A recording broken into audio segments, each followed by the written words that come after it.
So I guess my journey with hemochromatosis started when my girlfriend noticed the one day while we were climbing the stairs that I couldn't quite do it. I'd completely run out of air. That wasn't because of the hemochromatosis, it was because I had pneumonia. But to me, it just seemed like I had a really bad cold, so I didn't want to do anything about it. But she forced me to go to a family doctor.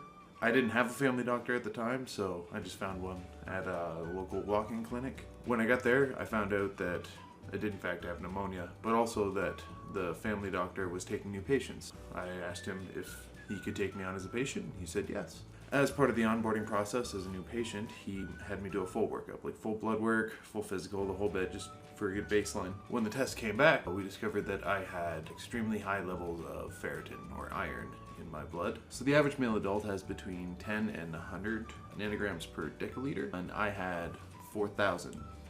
Which is extremely high. So this prompted my doctor to send me for a genetic test to see if I had hereditary hemochromatosis, which was just more blood taking.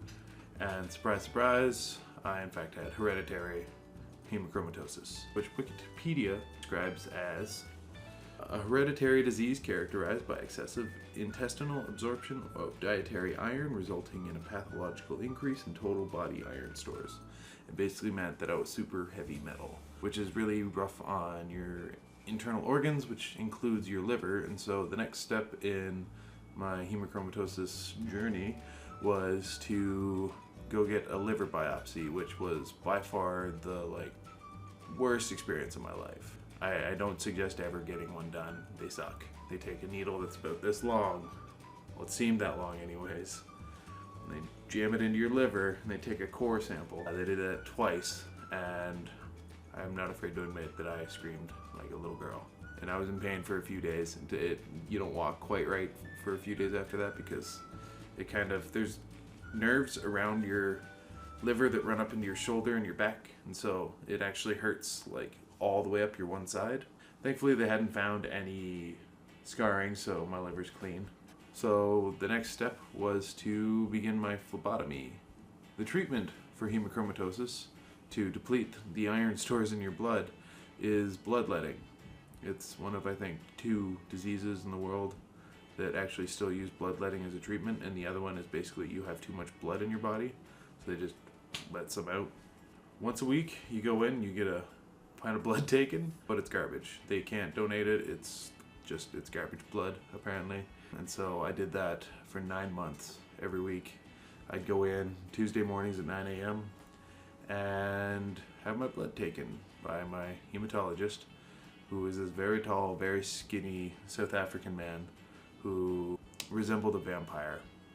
He scared me. He had like 0 bedside manner. However, he was stellar.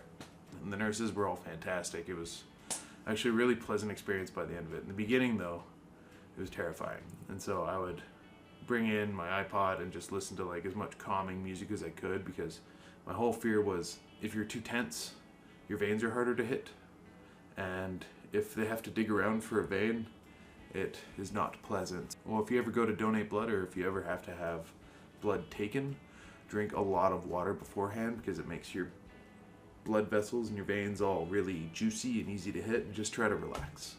Bring some music, throw in your headphones, and just like zen out. I did that for about 9 months, and then finally got it down to 40. And I remember it was a very long incremental, like every week going in. Yeah, so had they not actually caught my hemochromatosis at any point, I probably would have died of some sort of organ failure, most likely liver or heart, in my late 40s, early 50s, maybe 60s, but it would have severely shortened my lifespan. But now it's fine. It's crazy that they caught it while I was so young, and so they managed to treat it before it could have done any damage. And also because it's hereditary, I had to inform my 7 siblings that they may also have it, and my parents. Well, they all went and got tested, and I think 2 of them turned out to have hemochromatosis as well. One of them being my sister though, who is a female, believe it or not, I'm a sister. And it's less damaging in girls because they already bleed naturally. My sister happens to be a vegetarian as well, so she's actually anemic. So there's no it's not causing any damage. So it's just a known thing. She knows that she has it, but it's not causing any issues. And I think the other one's my brother, and I think he's actually fine. I'm not sure what's going on there. If you want more information, go check it out online. Thanks.